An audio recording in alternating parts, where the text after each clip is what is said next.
जो संघ है आरएसएस है, इनका मुख्य उद्देश्य क्या है या इनका विचार क्या है कि आगे किस कार्य के लिए व्यक्तियों को जोड़ रहे हैं, शाखा में ला रहे हैं, इनका लक्ष्य क्या है?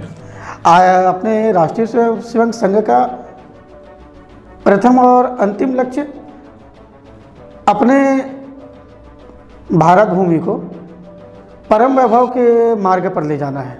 इसके अलावा कोई लक्ष्य और कोई विचार नहीं है।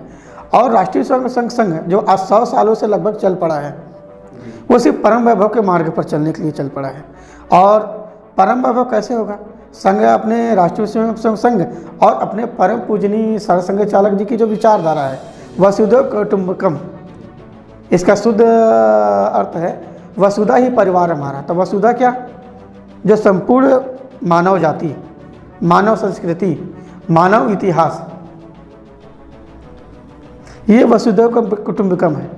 यानी सर्वे भवन्तु सुखिनः की प्रार्थना करता है संघ, सबके लिए एक कामना, सबके लिए एक विचार। सही है। जैसे कई समुदाय बोलते हैं कि ये सिर्फ हिंदुत्ववादी संगठन है और अल्पसंख्यक को ध्यान नहीं देते, और बाकी जो संगठन है वैसे ही विचार में चलता है आरएसएस, ऐसा करके बोलते हैं। तो कहाँ तक का सत्य है कि जो आरएसएस है सिर्फ एक ही विचार में चलता है, हिंदुओं के विचार में, बाकी को नहीं देखता?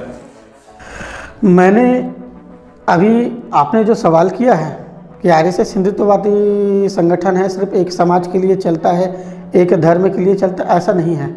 मैंने अपने पूर्व के आपके सवालों में आपको स्पष्ट रूप से दिया है कि संघ वसुधैव कुटुंबकम की विचारधारा में चलता है। हमारे संघ के जो परम पूजनीय सरसंघ चालक जी हैं, डॉक्टर मोहन राव भागवत जी, उनका साफ और स्पष्ट संदेश है संघ को वसुधैव कुटुंबकम के मार्ग पर चलना, वसुधा ही परिवार हमारा।